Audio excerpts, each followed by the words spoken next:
នេះខ្ញុំមកចែករំលែកពីរបៀបធ្វើនំក្រម៉ៅថតបុកសពពីថ្ងៃសែនហ្នឹងខ្ញុំញ៉ាំមានតន់អស់ណាលាយទឹកដូងផងយកទៅលេងផងហើយទុកខ្លះមកធ្វើនំក្រម៉ៅថតនេះញ៉ាំព្រោះម៉ានមុខហ្នឹងគឺសុទ្ធតែជារបស់ដែលខ្ញុំចូលចិត្តញ៉ាំអញ្ចឹងបើសិនជានៅផ្ទះកំពុងតែមានបុកស្រាប់អាចធ្វើនំនេះញ៉ាំបានព្រោះរបៀបធ្វើគឺអត់ពិបាកទេស្រួលហ្មងគ្រឿងផ្សំហ្នឹងគឺខ្ញុំមានបុកមួយចានសាច់ដូងនេះគឺខ្ញុំទិញគេកោសនឹងផ្សារស្រាប់មានស្ករសមានចេកពងមាន់ហើយនឹងពងទាមួយគ្រាប់ពងទាហ្នឹងមិនចាំបាច់ដាក់ក៏បានដែរព្រោះវាអត់សំខាន់អីទេដំបូងនេះគឺខ្ញុំបកសបកចេកពងមាន់សិន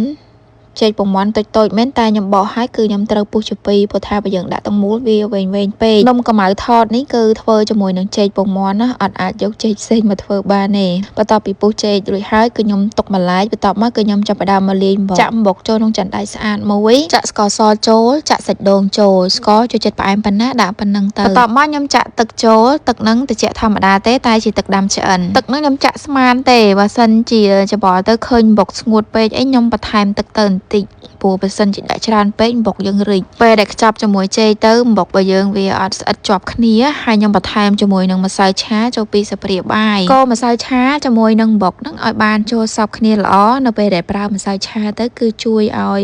បុករបស់យើងនៅពេលដែលខ្ចប់ជាមួយចេកទៅគឺវាស្អិតជាប់គ្នាបានល្អច្បល់សព្វហើយគឺខ្ញុំចាប់សាច់បុកតិចមកសកត់ឲ្យវាសប៉ែតនឹងបាតដៃហើយដាក់ចេកយើងនៅចំកណ្ដាលបន្ទាប់មកដួសសាច់បុកយើងបន្តិចដើម្បីបិទមុខនឹងហើយច្បាច់វាឲ្យបានចេញជារូបរាងមូលបែបនេះធ្វើឲ្យចេញជារាងពងក្រពើក៏បានដែរនឹងអាស្រ័យលើចំណូលចិត្តទេសម្រាប់ខ្ញុំគឺខ្ញុំចូលចិត្តពូនឲ្យទៅជាមូលបែបនេះមូលតូចមើលទៅខ្ជូតតំណងញ៉ាំខ្ញុំឃើញបងប្អូនខ្លះក៏ធ្វើនំក្រម៉ៅថតនេះយកសាច់ចេកមកច្បាច់លាយជាមួយនឹងអំបុកដែរតែត្រឡប់ផ្ទះខ្ញុំគឺធ្វើបែបនេះអញ្ចឹងបើសិនជាបងប្អូនចូលចិត្តទម្លាប់មួយណាអាចជ្រើសរើសទៅតាមចំណូលចិត្តបានពេលដែលពូតឲ្យទៅជារូបរាងមូលបែបនេះរាងសកត់បន្តិចទៅដើម្បីឲ្យសាច់អំបុកយើងវាហាប់ជាប់គ្នាបានល្អបើសកត់ថានៅពេលដែលយើងដាក់អំពងទៅគឺវាបែកចេញពីគ្នាអស់ហើយអត់ជាប់គ្នាទេតពីពូតឲ្យចេញជារូបរាងមូលហើយមើលទៅឡើងតំណងគួរឲ្យចង់ញ៉ាំហ្មងណាខ្ញុំសកត់ឡើងហាប់ណែនបានល្អអញ្ចឹងទោះជាខ្ញុំលើកចុះលើកឡើងក៏អត់បែកសាច់អំបុកចេញមកក្រៅដែរហាប់ណែនបានល្អហ្មងណាបន្ទាប់មកគឺខ្ញុំចាប់ផ្ដើមមកគោះជាមួយនឹងពងទាខ្ញុំមកក្របដើម្បីប្រឡាក់ជាមួយនឹងនំក្រម៉ៅថតរបស់ខ្ញុំតាមពិតទៅរដងខ្ញុំធ្វើអត់ដែរដាក់ទេពូនហើយដាក់អំពងហ្មងតែឥឡូវនេះគិតថាចង់ធ្វើឲ្យទំនើបបន្តិចដាក់ជាមួយនឹងពងមាន់មកក្របខ្ញុំគិតថាធ្វើឲ្យដូចគេដែរប៉ុន្តែដល់ទៅពេលបើកទូទៅឃើញតែពងទាអញ្ចឹងក៏សាកដាក់ជាមួយនឹងពងទាមកក្របទៅព្រោះខ្ញុំគិតថាប្រឡាក់ជាមួយនឹងពងទាខ្លះ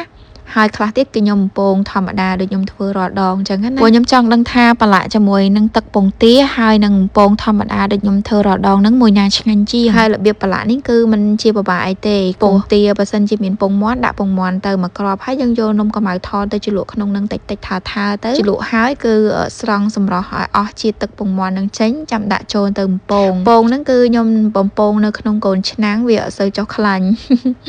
ហើយយើងដាក់ឲ្យរៀងច្រើនបន្តិចមកបើសិនជាដាក់នឹងខ្ទះវាចុះខ្លាញ់ច្រើនណាមុននឹងតម្លាក់ហ្នឹងត្រូវតេស្តសិនថាខ្លាញ់ហ្នឹងក្តៅហើយឬនៅបើក្តៅហើយចាំតម្លាក់ចូលហើយយើងឧស្សាហ៍ប្រែផងកុំឲ្យខ្លោចមកចំហៀងយើងលៃឲ្យក្រហមស្មើគ្នាបែបនេះមកចាំស្រង់ចេញ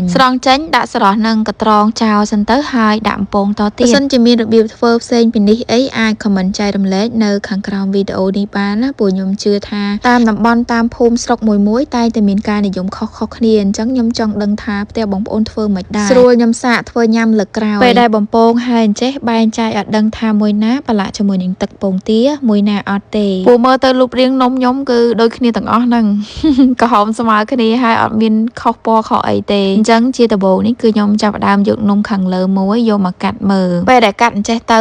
ដឹងថានំមួយណាខ្ញុំប្រឡាក់ជាមួយនឹងទឹកពងទាហើយនំមួយណាដែលខ្ញុំអត់ប្រឡាក់នំដែលប្រឡាក់ជាមួយនឹងទឹកពងទាគឺសភាពនៅខាងក្រៅដូចគ្នាប៉ុន្តែអត់សូវស្រួយដូចនំដែលអត់ប្រឡាក់ជាមួយនឹងទឹកពងទាទេ